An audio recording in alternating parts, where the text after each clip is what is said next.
Dr. Myers, I just want to say thank you for what you said tonight, and I failed to warn you as he asked me to that he talks fast, and that he's going to move fast. So if you felt like he gave you too much information tonight, then I guess that's my fault, but I really appreciate what you have to say. 11 years ago, as a young man ready to graduate from college, I walked into an industrial building in Chaska to interview for a teaching and coaching position. And as I walked into the facility, someone told me that it used to be the Nordic Track building. And I began to look around and began to ask myself, what am I doing here? I wanted to coach basketball. This place doesn't even have a gym. But I spent time that day with John Newton, and he told me about their vision and what they're trying to accomplish in the lives of the young men and women in the school, and I spent time with other faculty and staff at Southwest, and I left that warehouse on 103 PV saying to myself, this is where I want to teach. And when John hired me, I was very excited, and it didn't take long during that first year at Southwest for me to realize that Southwest Christian High School is a unique place. There was Mr. D's hair. Most of you don't know this, but when I came to Southwest, Mr. D's hair was down to his shoulders, and he would play basketball with a ponytail. So you can ask him about that. There was an excellent teacher named Mr. Gross, who had a 1 in a million laugh, and it didn't matter where he was in the building, you could hear him. There was my introduction to the Night of Stars event, where the male teachers from Southwest did a live dance performance that we called Lords of the Dance, but not in tight pants. It was family friendly, I assure you.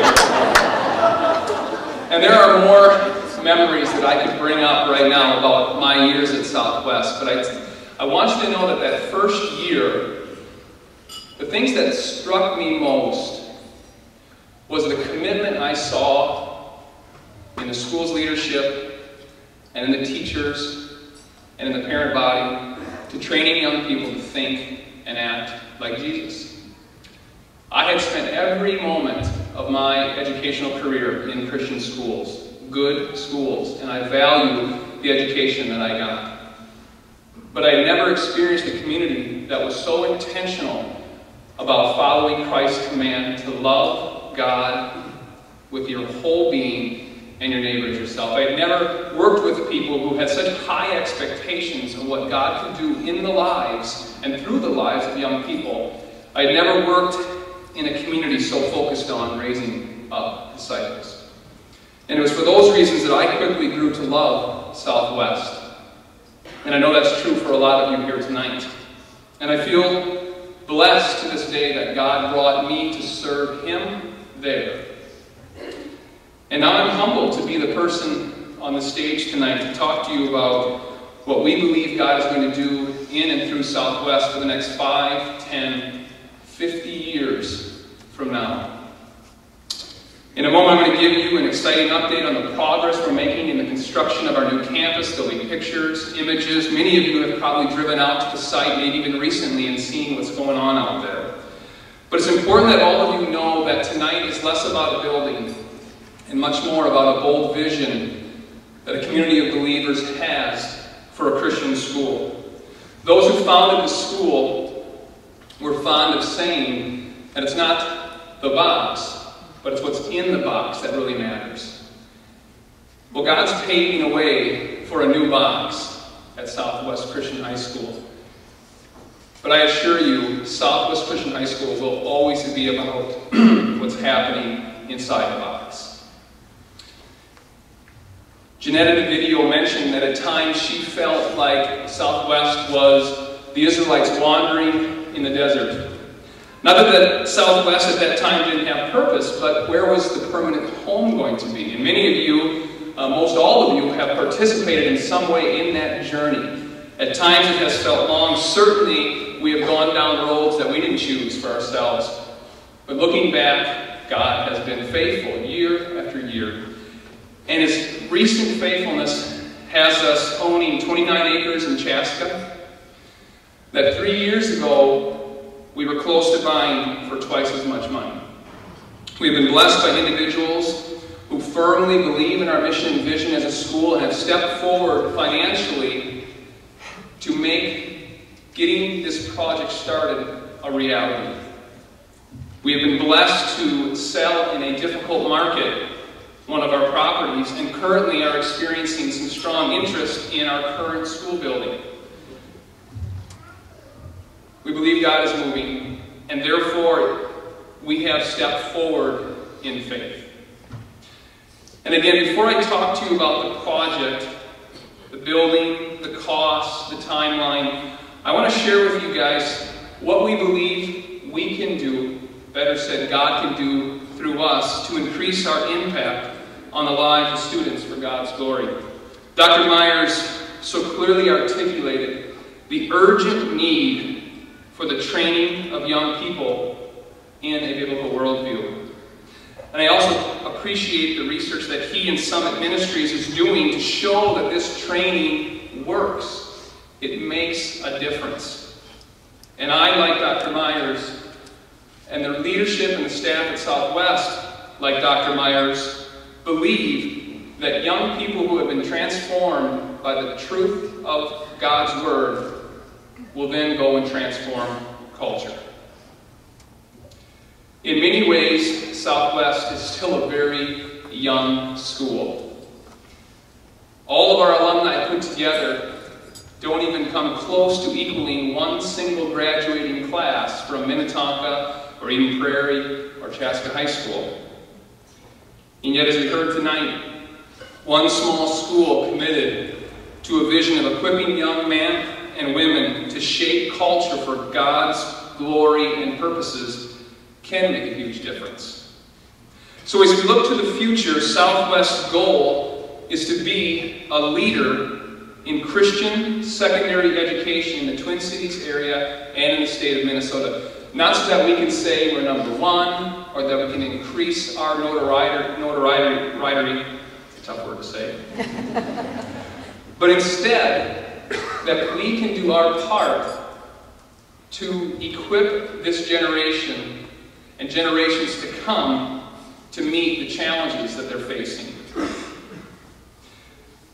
We must, by God's grace, persevere in this.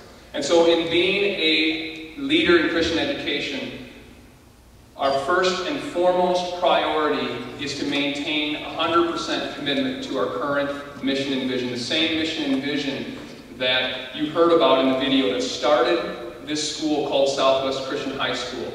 That has to be the mission and vision that drives us. But we also must be innovative in how we seek to accomplish our mission and vision.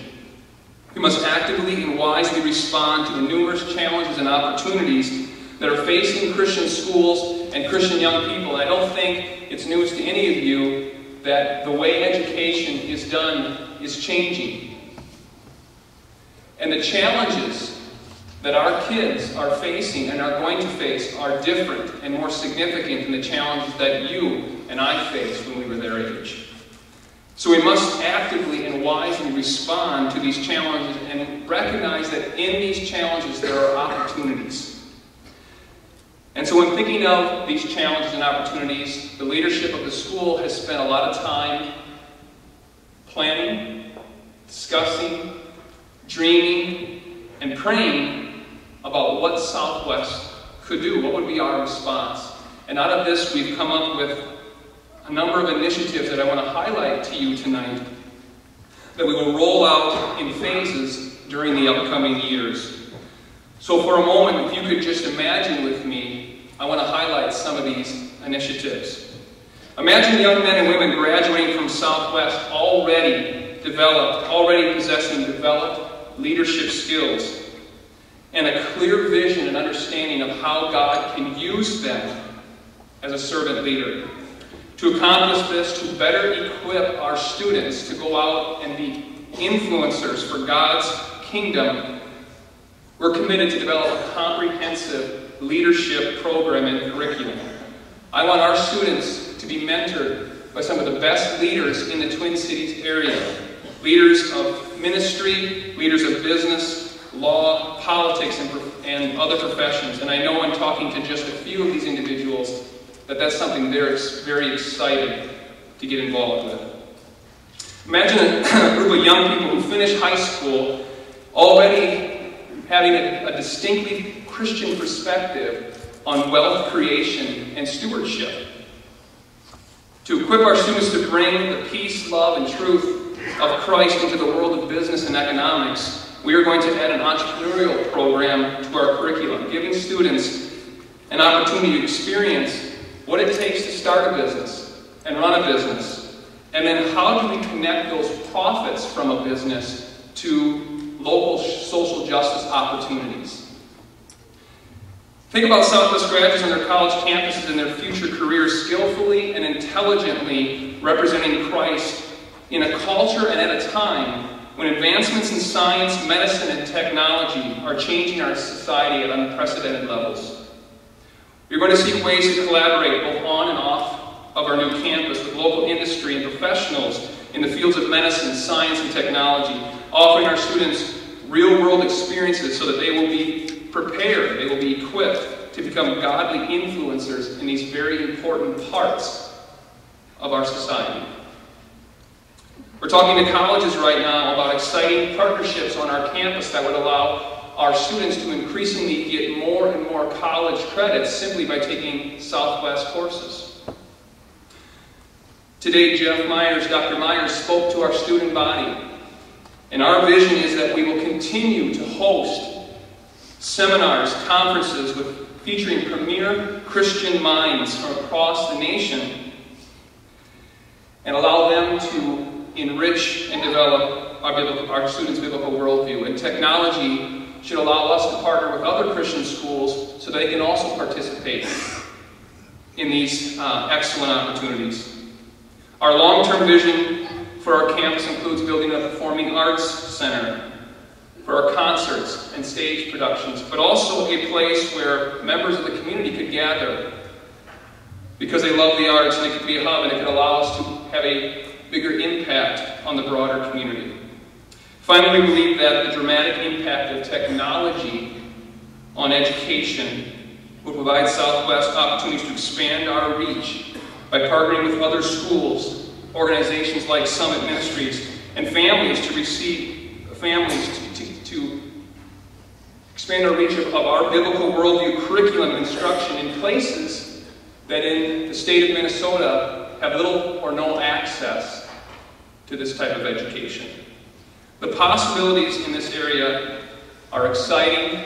Conversations that I had with Dr. Myers just last night opened my eyes to all the things that God can do on this campus if we just trust Him and think boldly. Each of these initiatives will allow Southwest to increase the number of students we impact while helping us remain as an organization available and affordable to Christian families. We will prayerfully seek God's wisdom and direction as we work to implement each of these initiatives. This bold vision for Southwest's future comes out of the resolve we have to do whatever it takes to equip the next generation to stand in the gap that Dr. Myers mentioned. Because we know if Christian young people don't, someone else will. And this leading the way vision starts with a new facility that is currently being built. It's a facility that can give us that thing we've always looked forward to, even those early years, a permanent home. Most of you know we've already started construction. At this time, I'd like to give you an update on where we are with construction. And Nathaniel, I was supposed to grab that from you, but I forgot. So if you could hand it to me, thank you so much.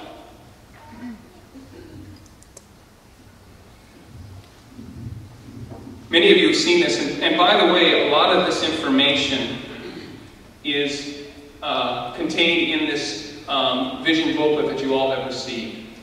So certainly take that home tonight and spend some more time in it. But right on the screen you see the campus that we are currently building.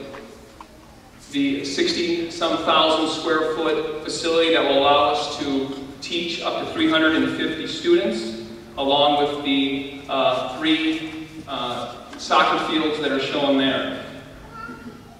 Many of you have also seen this image, this rendering of the full campus build-out. You see that we've added sports facilities on the campus site. And the other building you see there is that Performing Arts Center facility I mentioned, which would also allow us to increase our lab facilities, more classrooms, and teacher and administrative offices. And of course, that would be a facility that would be built when enrollment requires that. This is a front rendering of the school building facing north toward Interstate 212. And this is the full north elevation. And it's going to be a beautiful, beautiful facility. This is the commons area, and I'm not going to show you renderings of the whole building. This whole process, I'll just tell you, and many of you who've been involved, has been an incredible amount of work and effort by a lot of people. But this will be the area that our students gather in every day to eat lunch. We will gather there to have our all-school assemblies and our chapels until later on when an auditorium can be built. And this doesn't give you a full understanding of just how big that space is. This is a view of our Student Media Center. It's not going to be your traditional library, although for those of you who love print material, there will be lots of books in there. But it's going to be a place where our kids can go and, whether it be in a class or on their own, use the technology available. And this is the other side of that curved wall, which shows you another view of the Media Center.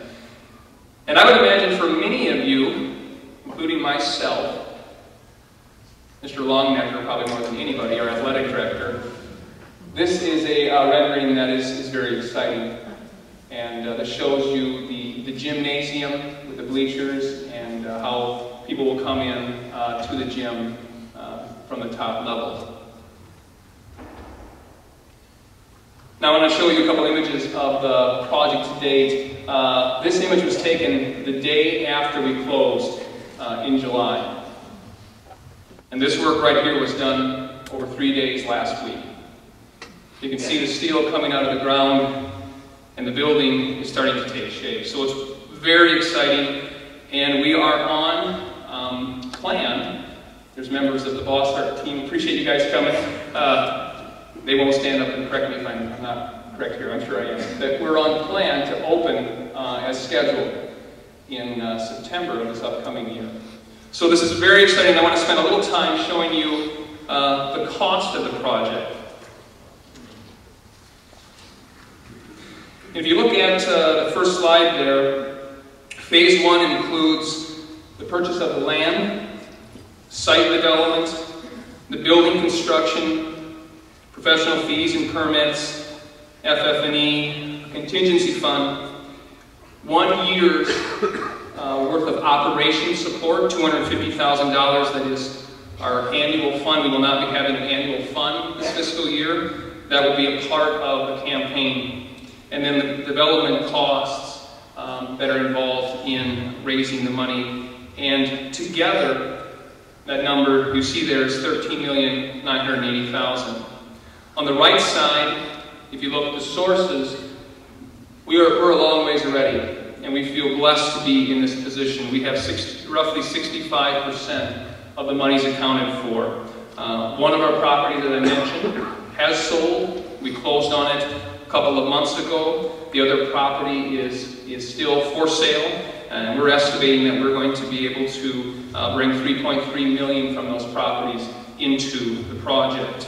So far, up to date, we have had $5.7 million pledged or given in gifts, and that leaves the numbers you see there yet to be raised. We believe that we can raise up to $500,000 in gifts in kind. Joe mentioned that this fantastic piece is just one example of how people in our community can give a gift in kind, and that could be anything from labor to materials. And it's not too late. Don Rask is somewhere here in attendance, our chairman of the building committee, and if you have an idea of someone in your family or someone you're connected with who could be a potential gift in kind person, please seek him out, or seek myself out as well. You see the $500,000 for corporate grants and foundations, which leaves us with the $3.98 to raise. And so it's very exciting to be where we are already, with 65% of the project, the money's accounted for. We have a big mountain to climb yet. And I ask that you consider what Dr. Myers said this evening, that this is not just a school, but this is an investment in the lives of young people that we believe are going to have an eternal return. I'm so committed to the work of Southwest Christian High School and the work of Christian education.